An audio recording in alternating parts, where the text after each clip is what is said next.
కార్తీక బహుళష్టమి నాడు జరుపుకునే కాలభైరవ అష్టమి ఎంతో పవిత్రమైన రోజు. ఈ రోజున శివుడు కాలభైరవ స్వరూపంలో ఆవిర్భవించినట్లు శాస్త్రాలు చెబుతున్నాయి. ఒకసారి ఋషులకు బ్రహ్మ విష్ణు శివులలో బ్రహ్మమెవరో అన్న సందేహం వచ్చింది. శివుడు తాను పరబ్రహ్మమనని చెప్పగా బ్రహ్మ విష్ణువులు తామే బ్రహ్మమని వాదించారు. అప్పుడు వేదాలను పిలిచి అడిగారు. అన్ని వేదాలు పరంశివుడే పరబ్రహ్మమని ప్రకటించాయి. కాని బ్రహ్మ అహంకారంతో శివుని అవమానించాడు. దాంతో శివుడు జ్యోతిర్మయ స్వరూపంగా మారి భయంకర రూపంలో కాలభైరవుడిగా అవతరించాడు. ఆ రూపమంత ఘోరమై ఉండడంతో లోకమంతా కంపించింది.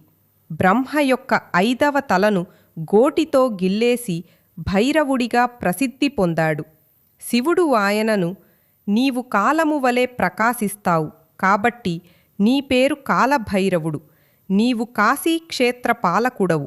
ఎవరు నా ఆలయానికి వస్తారో వారికి అనుమతి నీవే ఇస్తావు.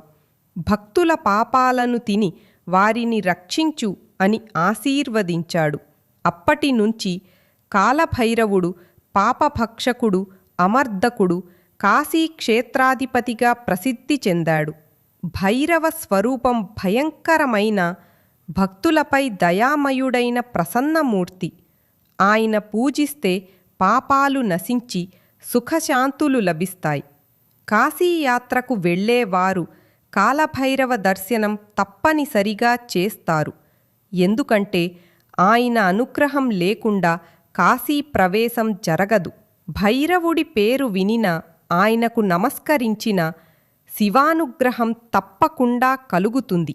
భక్తుల పట్ల దయతో, దుష్టుల పట్ల ఘోరంగా ఉండే కాలభైరవ స్వరూపం శివశక్తి ప్రతీక. ఆయనను స్మరించిన వారికి జీవితంలో ఎప్పుడూ భయం ఉండదు, సుఖ సంపదలు కలుగుతాయి.